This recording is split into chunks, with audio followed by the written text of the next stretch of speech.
أشهد أن محمد رسول الله۔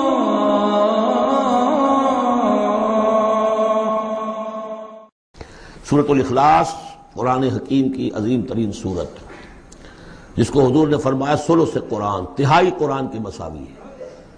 توحید باری تعالیٰ پر جامع ترین سورت، مختصر ترین اور جامع ترین۔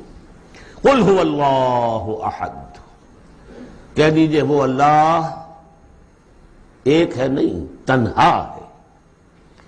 ایک کے لیے لفظ واحد ہے، واحد سے تو اسنان ثلاثہ شروع ہو جاتی ہے، اکیلا، دی موسٹ یونیک پرسن۔ قل هو اللہ احد، تنہا ہے، اللہ الصمد، باقی تمام مخلوقات کا وہی مرجع ہے۔ سمد کہتے ہیں بڑی چٹان کو، جس کا سہارا لیتے تھے لڑنے کے وقت، کہ پیچھے چٹان اچھی ہو تاکہ پیچھے سے دشمن جو ہے حملہ نہ کر سکے۔ پھر یہی لفظ آ جاتا تھا سرداروں کے لیے کہ جن کی طرف رجوع کرتے تھے لوگ۔ تو یہ کہ اصل میں اللہ تو ہے خود بخود قائم ہے، اپنے بل پر قائم ہے، کسی نے بنایا نہیں اسے، اس کی حیات مستعار نہیں ہے، اس کی حیات اپنی، اس کا علم اپنا۔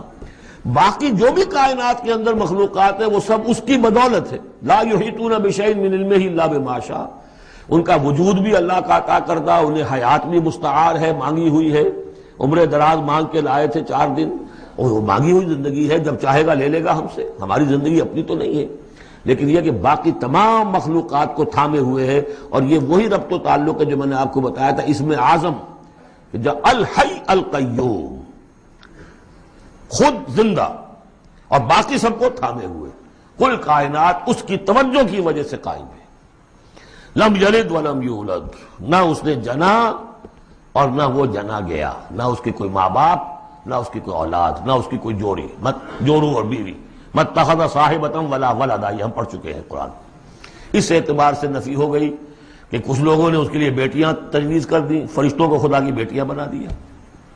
کچھ لوگوں نے جو ہے اس کے لیے بیٹے بنا دیے، حضرت مسیح کو بنا دیا، اور حضرت عزیر علیہ السلام کو بنا دیا یہودیوں نے سب نے نہیں، کچھ ان کی فرقوں نے وغیرہ وغیرہ۔ لیکن یہ کہ اس کا معاملہ یونیک ہے، نہ اس نے کسی کو جنا نہ وہ کسی سے جنا گیا۔ وَلَمْ يَكُنْ لَهُ كُفُوًا أَحَدٌ، اور نہیں ہے اس کا کوئی بھی، اب کفو جو کہتے ہیں برابری کا، کسی حیثیت سے اس کے برابر، کفو، ہم پلہ، ضد، ند، مثل، مثال، مثیل، کوئی نہیں، کوئی اس کا ہم پلہ نہیں ہے، کوئی اس کا ہم رتبہ نہیں ہے، کوئی اس کا کفو نہیں ہے۔